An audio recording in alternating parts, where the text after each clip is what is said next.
1971 ভারতে গেলাম মুক্তিযুদ্ধে যাওয়ার জন্য।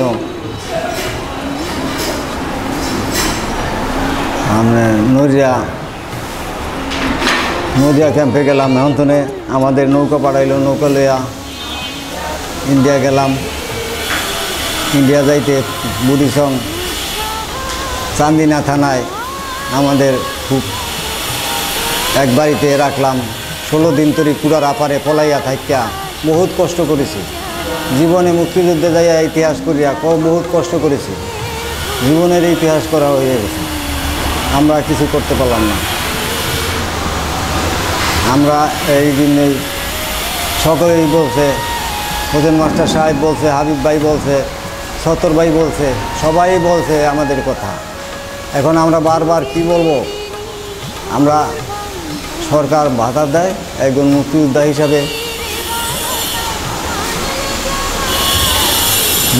হিসাবে ভাতা পাইতেছি, এটাই আমাদের শেষ কথা।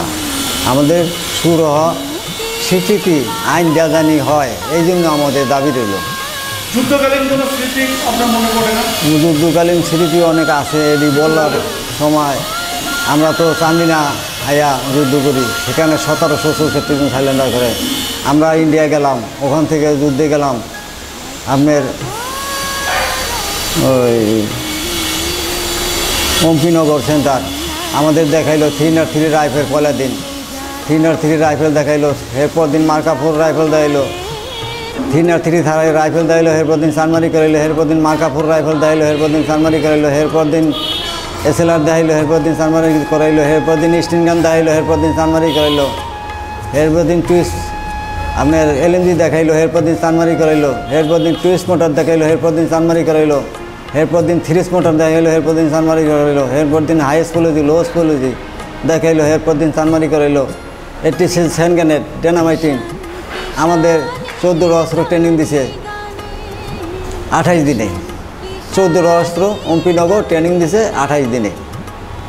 এর মধ্যে যুদ্ধের সময় আসার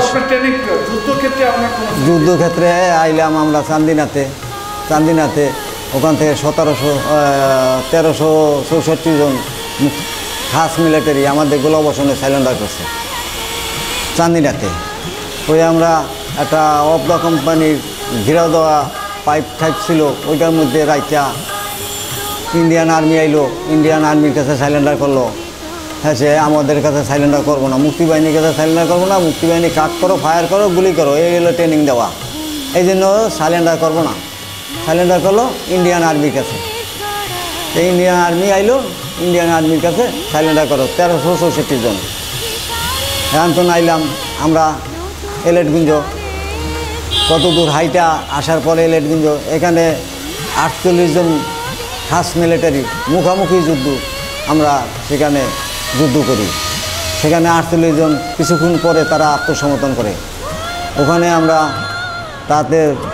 তাদের ইন্ডিয়ান ফোর্স আমাদের পিছনে আছে, তাদের কাছে রাইখা আমরা গাড়িতে উড়ে দিয়া আইসা করি।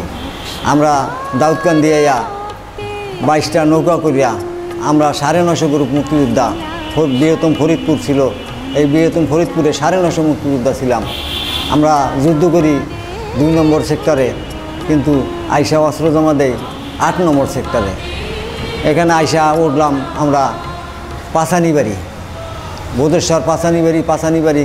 ওখানে আইসা অস্ত্র রাইখা আমরা বাড়িতে আসলাম সবাই, যারা বাড়িতে।